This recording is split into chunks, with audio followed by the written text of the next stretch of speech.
Well, hello everybody and welcome to another Hawk Talk podcast brought to you by datacenterHawk. I am David Sandars. I am Regional Director for EMEA for datacenterHawk, and I am joined today by Martin Madlo, who is one of the key figures in the data center industry in Austria and has a lot of experience in the entire EMEA region as well.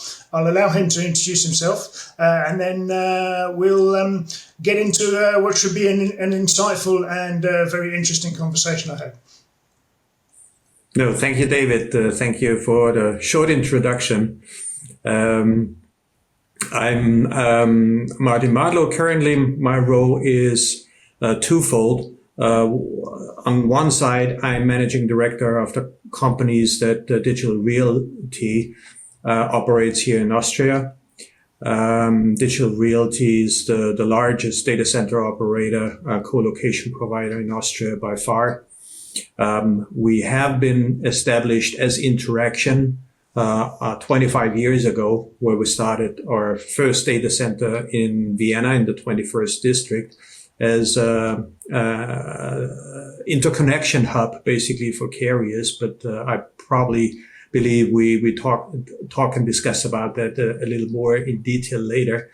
My second role is I'm with the Austrian Data Center Association, which I founded with a couple of peers almost 3 years ago now. And I have the role as president of the Austrian Data Center Association since their foundation. Thank you for introducing yourself like that, Martin. And of course, your experience is quite detailed. I think it's fair to say over 25 years, is it, in the data center industry? Actually, even longer than that. I'm 25 years now with Digital Realty / Interaction. In my previous role, I was head of data center of the Austrian lotteries, where I built my first data centers back in the early 90s. So I've been with data centers basically my entire professional life. Wow, incredible. What a lot of experience to fall back on. And we'll definitely be touching on the changes that you've seen and the evolution of the industry, not just in Austria, but across Europe, perhaps later on in the conversation. But if we can hop back to the Austrian Data Center Association, data center associations are fairly common across Europe in various different countries and regions, for example, but in the wider world, I don't think they're quite so common. So would you like to give us a bit of a background as to the function of the association, who are the members, why it was formed, and what it hopes to achieve, and how it goes about that? Yeah, no, definitely.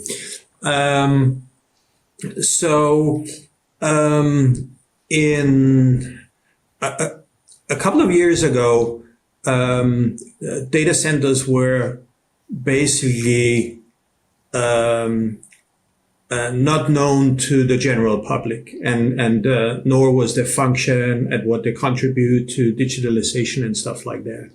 I believe at the end of 2010s, a data center came into attention because of the power demand, land demand they had, and a couple of countries started to look quite controversial on the topic of data centers. And countries like Ireland started to ban new data center projects. There was a moratorium in Amsterdam for a while where no new data center projects were allowed. And this is basically where the idea of that data center stakeholders need to get together to discuss with politicians, but also form the public opinion about data centers. And so in various countries like the Netherlands, in Germany,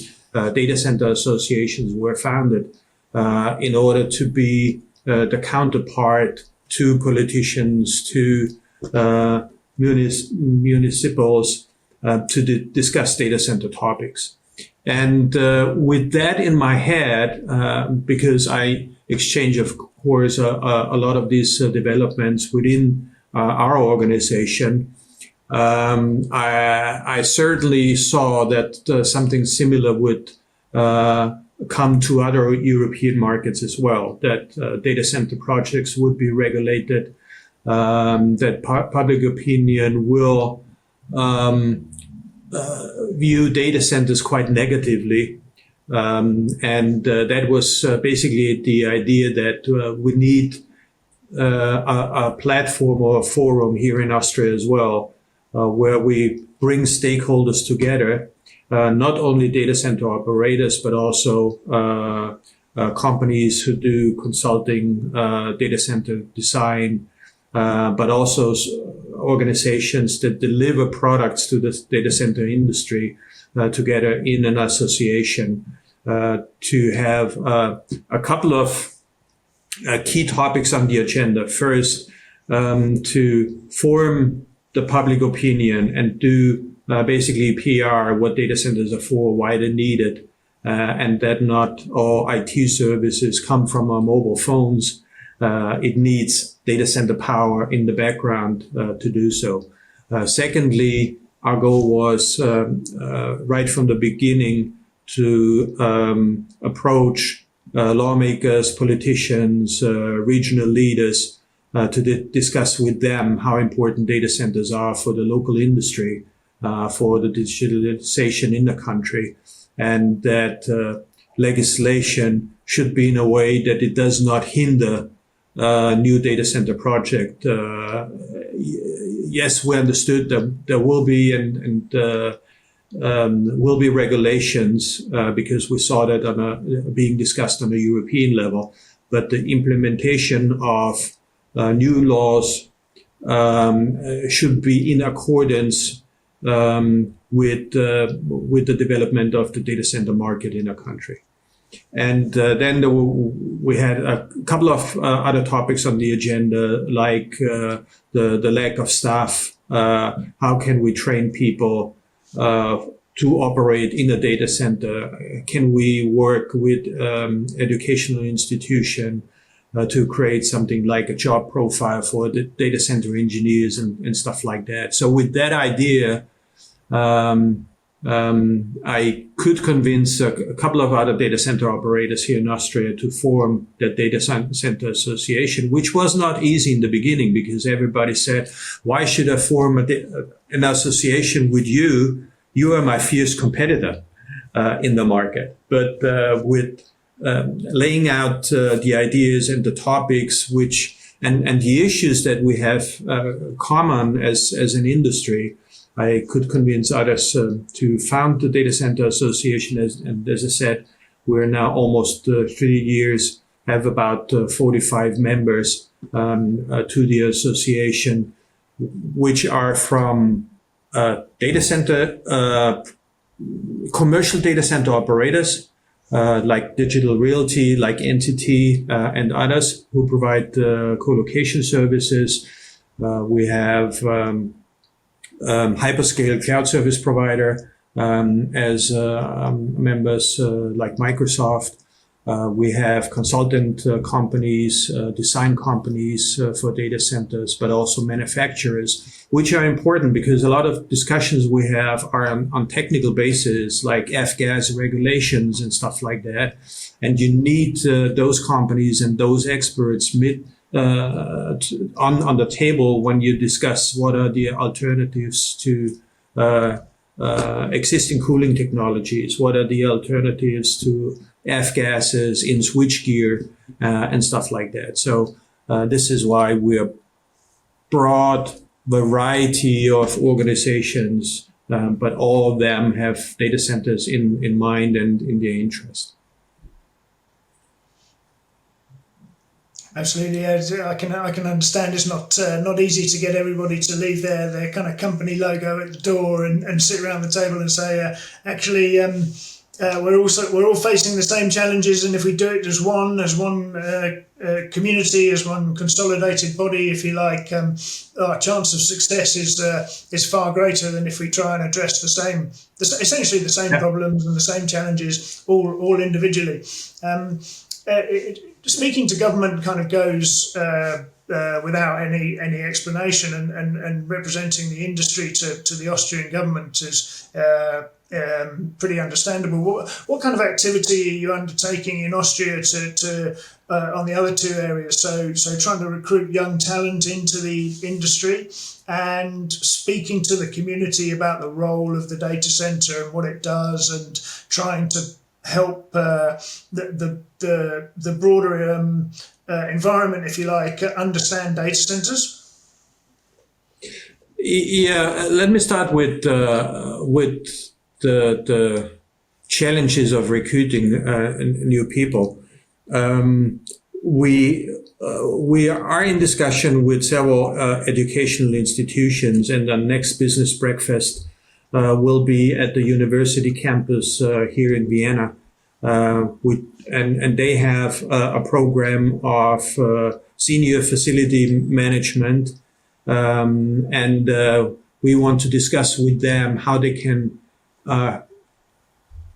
adjust or add to the program skills that are needed in the data center environment. High availability, efficiency, and those kind of things are, as you know, key topics in the data center industry. And this is how we want to tackle that. Certainly a program that needs more attention, which also needs more time in order to get educational facilities on board.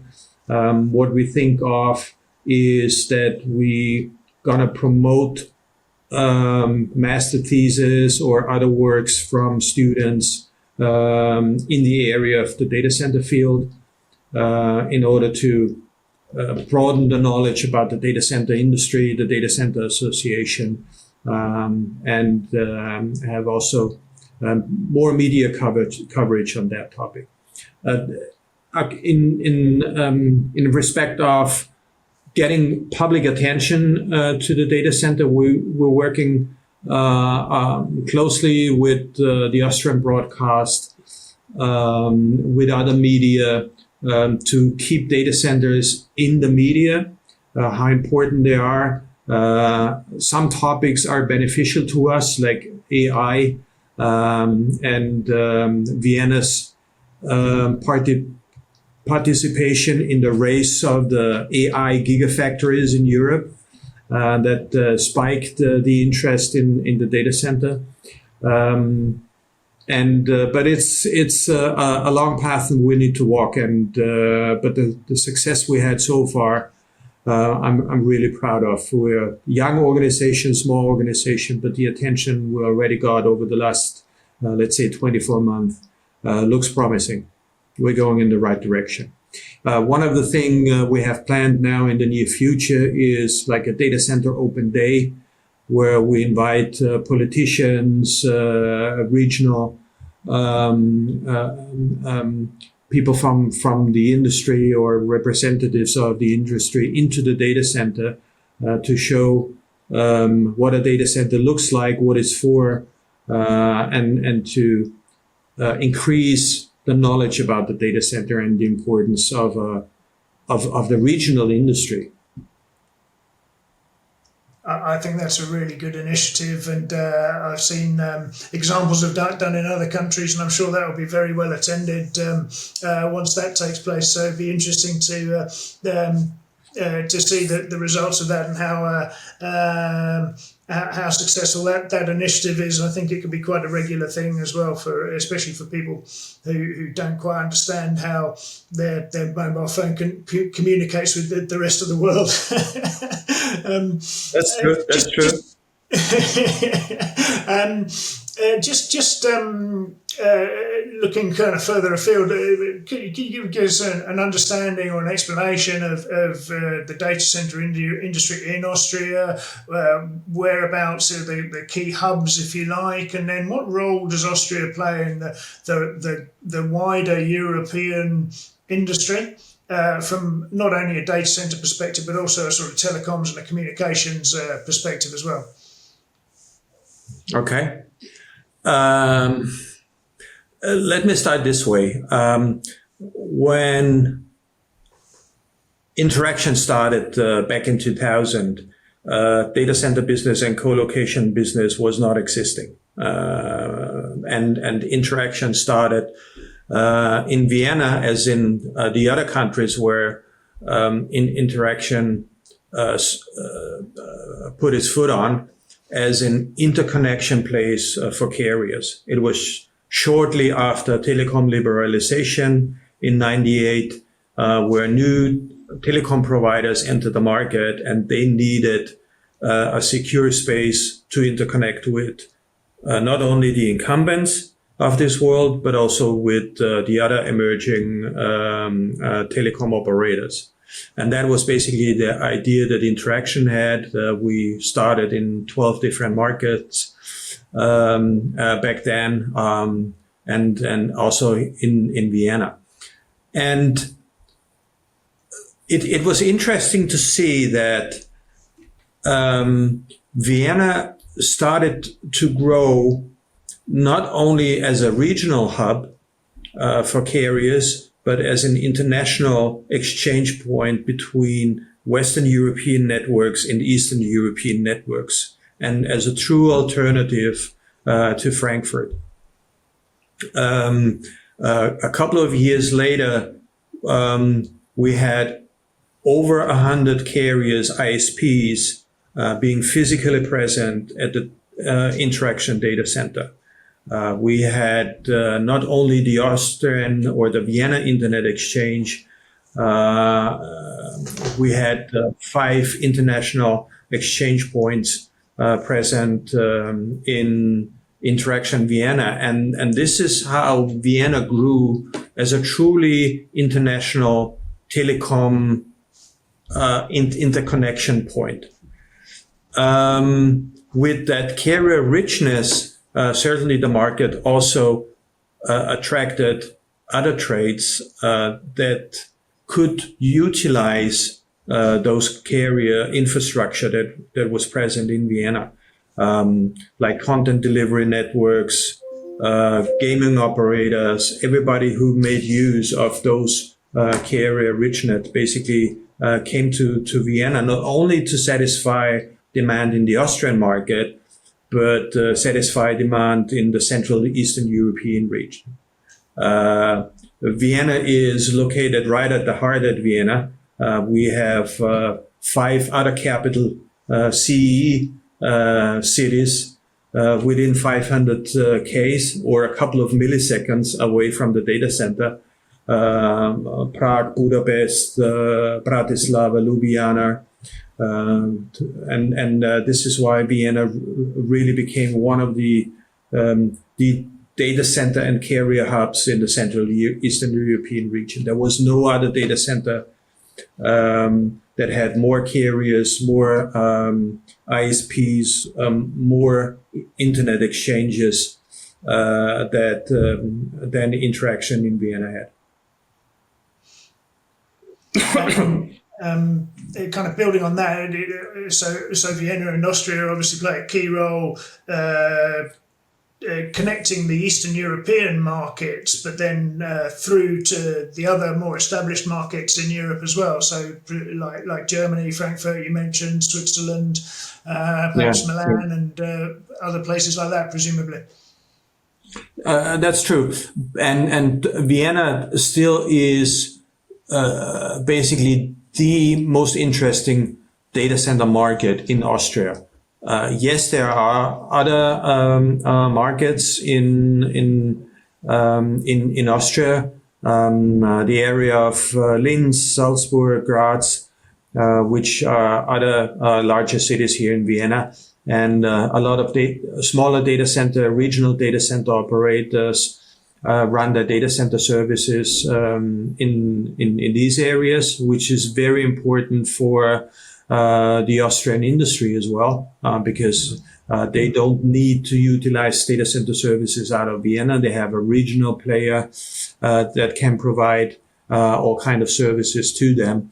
And this is also why it's important to me personally that we include those in the Austrian Data Center Association, that it's not an association for the big international co-location providers, but it's also an organization for the local and regional data center operators, all the way to companies who run their internal data centers but want to participate from the knowledge that the association brings to them. Absolutely, and just picking up on one point there, you mentioned that kind of Interaction established its data center business in Vienna in Austria approximately 25 years ago. Back then, what sort of scale was the first development or the first data center, and how has the market in Austria and Vienna, how has it evolved over that time frame? What's it look like now? No, the first data center we built in Austria was, I believe, 1.5 meg. So in modern talks, a small facility. In those days, it was massive. I recall that on data center tours, I brought people to one of those private rooms we had back then, 150 square meters. And I kept telling the audience that a typical Austrian data center is not even half that size of that private room we had. So the typical Austrian data center was like 30 square meter, 50 square meter, something like that. With a couple of kilowatts of power and UPSs of, 50 kilowatts or something like that. So the installation we had with 1.5 meg was quite substantial. And of course, the evolution showed, especially then after the IT bubble burst in 2002, that it took a while to recover from that hit the entire industry took. And the local market started to evolve then in 2005, 2006, where we started to extend our footprint in Vienna, started to add capacity in terms of cooling, in terms of power. And we saw that also the power density started to increase slowly. So the first data center was designed for 400 watts per square meter. Now you know that even 4 kilowatts per square meter are not sufficient anymore. And at a conference not too long ago, I said it's the first time for me, and I've been around for a while, that we're currently building a data center where I don't know if that satisfies the demand our customers will have in a year or 2 years from now. Talking about AI, talking about the hardware that is needed for AI, where we talk about 150 kilowatts per cabinet or even higher. So times have changed dramatically, and certainly the demand of our customer has changed dramatically.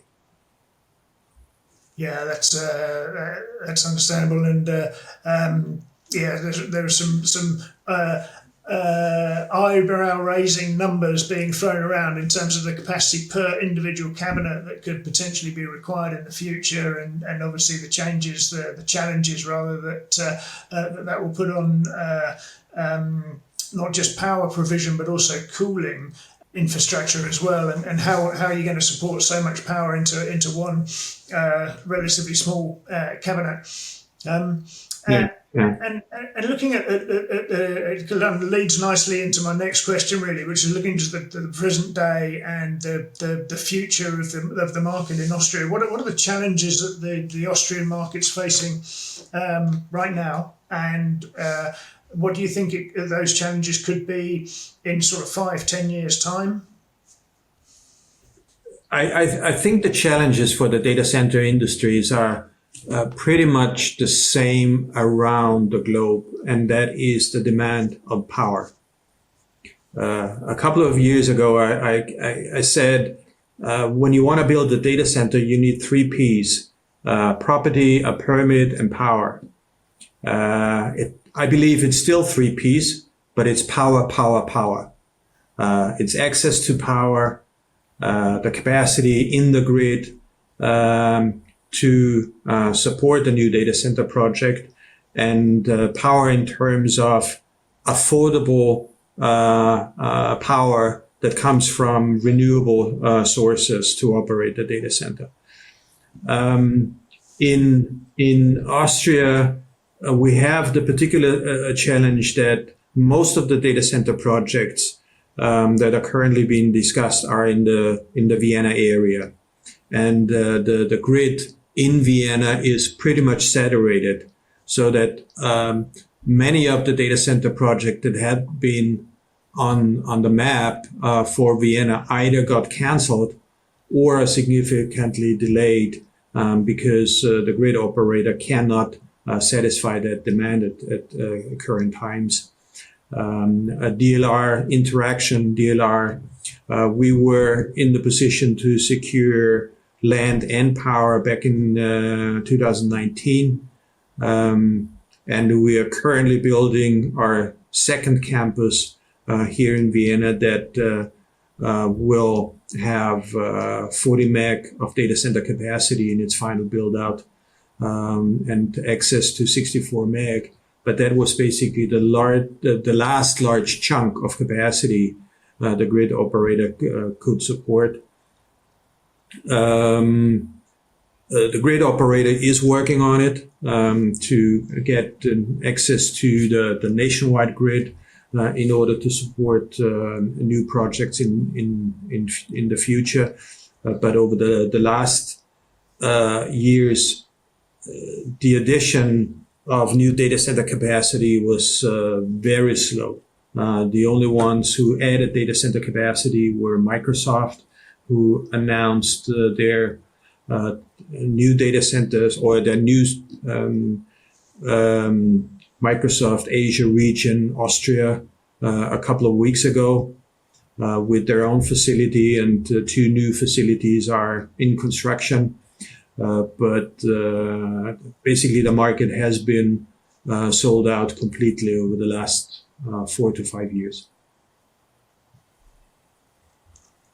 And do you see, if new power becomes available from the grid operator, that the market might migrate to new cities, regions of Austria, and new markets might emerge with maybe new international players, or maybe new hyperscalers coming into new locations in Austria? Yeah, there are projects outside of Vienna in the areas I mentioned earlier, Linz, Graz, even Salzburg. But all the larger projects that are being discussed are in the Vienna and wider Vienna area. Sure. And you mentioned Microsoft there. Is there significant footprint from other hyperscale and cloud operators in Austria as well? Not with self-built data centers. Okay, so all utilising colocation or vendors to support them so far. Yes. Do you think that might change in the next decade or so? Do you think there's an appetite for self-build for hyperscalers in Austria? Yeah, there's one project that has been discussed for a while, is Google. They have purchased land over 10 years ago in up Austria, which is a province west of Vienna, sorry.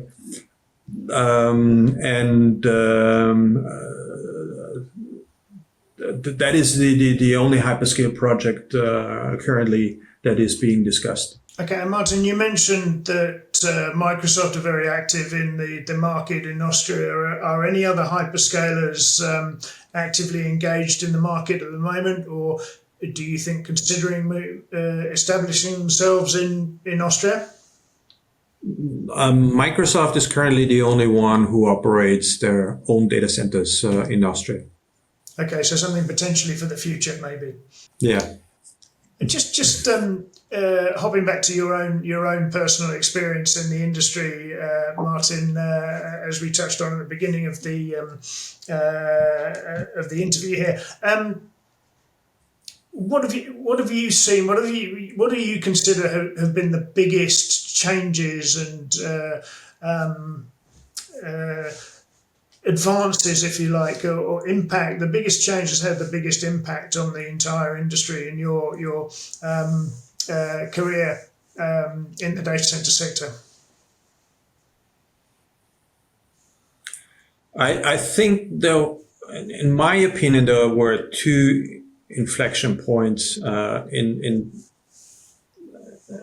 first one was when hyperscalers started to utilize co-location capacity with a co-location provider.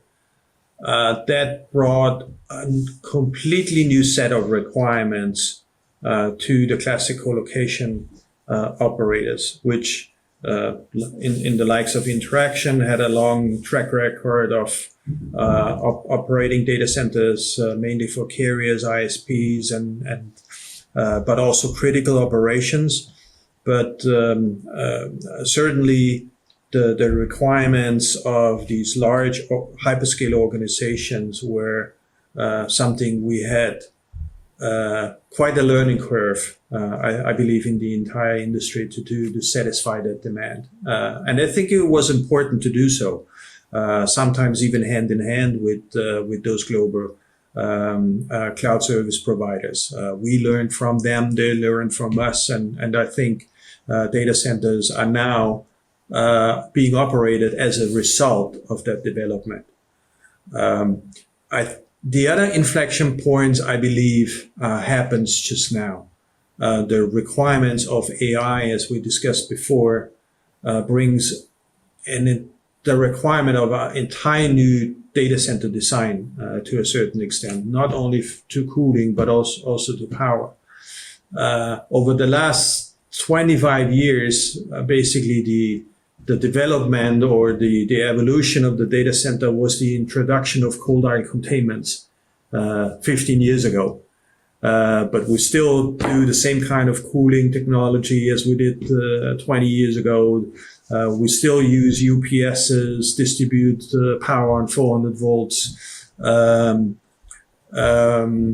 So there was not a lot of evolution. I believe with AI and that new hardware that you see rolling into the data centers, that will require big evolution in data center technology in terms of how we cool, how we have new standards, also in terms of service level agreements. What is the demarcation point between the cooling in the cabinet or in the customer's hardware to what is the responsibility of the facility operator? Where does that end and where does the customer's responsibility start?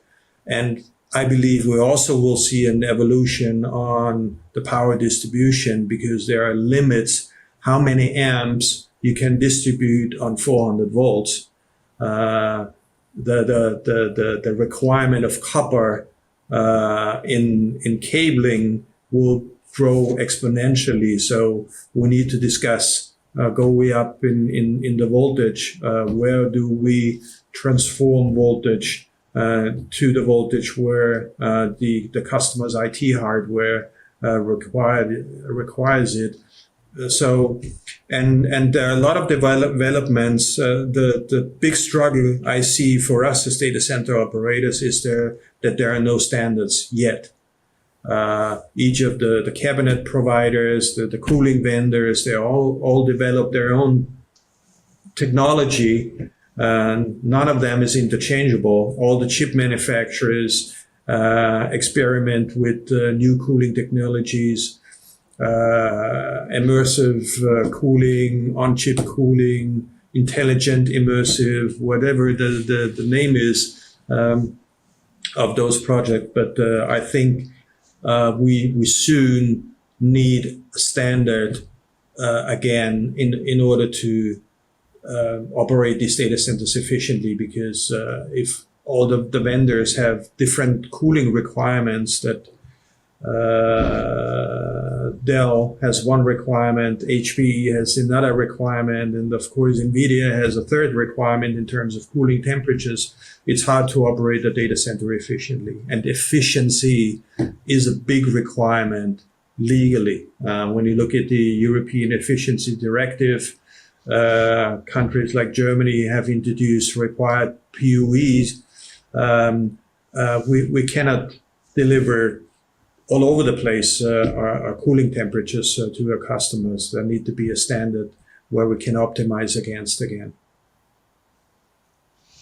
So we're living through, as you put it, another step change in the data center industry in terms of new challenges with higher densities and the challenge that puts on cooling technologies and cooling systems. But as you say, there's no uniform approach at the moment. From a data center operator's perspective, you have to be able to support every single option from a cooling perspective, so that puts quite a challenge and quite a strain on a co-location vendor's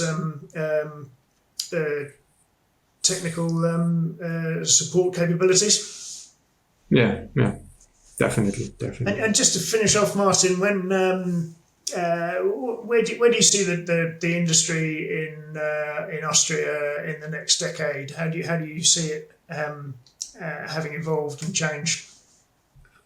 What I see is that there's a lot of interest in the Vienna area from a lot of international players, but also regional players. I see when the burden of energy shortage has been solved, that a lot of new operators will provide data center capacity to the market. I think Vienna has the chance to become one of the tier 2 markets again in the European portfolio. I think from the location, from the economic outlook, I think we can be easily on par with cities like Warsaw, Milan, Prague. So I see that Vienna will develop as a true tier 2 market to the data center industry. And you're positive, are you, that you think the challenges facing the energy production and distribution will be overcome in that time period? No, definitely. And interestingly, the data centers have become a point of interest for politicians because of the race for the AI gigafactories in Europe. The European Commission has a tender out for 5 gigafactories in Europe to support AI in Europe. And Vienna has applied with 5 locations to that. And so the topic data center is in the political attention on a national level, but certainly also in the level of the municipality.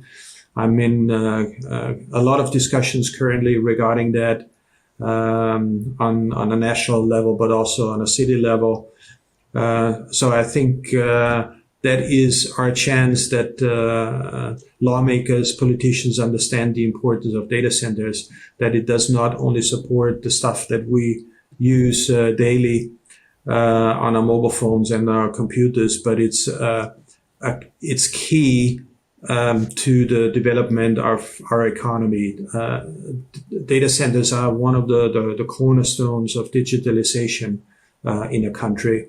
It's a requirement as broadband networking, without data centers, there is no digitalization. Without digitalization, there is no innovation in our economy, and without that innovation, Austria will not be successful on a global market to compete with other countries, with other markets. So I think that is about to be understood. And so I think that there is more and more tailwind, also from a political side, for data center project. And so I believe you will see a lot of new projects, not a lot of new operators entering the market in the near future. Well, that's excellent to hear. And Martin, I'm sure with you leading the campaign, the politicians and the rest of the business environment in Austria will soon learn the importance of the data center industry. And as you said, everybody realizes how important digitalization and digital transformation is. But of course, we on our side of the fence, we know that you have to have the foundation stones to deliver that digital economy. So it's going to be fascinating to watch over the next few years how the market evolves in Austria. And I think all that remains for me to say is thank you very much indeed, Martin. It's been a real pleasure to speak to you today, and thank you for your fascinating and thought-provoking insight into the data center industry in Austria. I hope everybody watching finds it as interesting as I have sitting here today with you. Okay, thank you very much, David. Thank you for the questions and giving me the opportunity to introduce also the Data Center Association to a broader audience. And thanks for the discussion.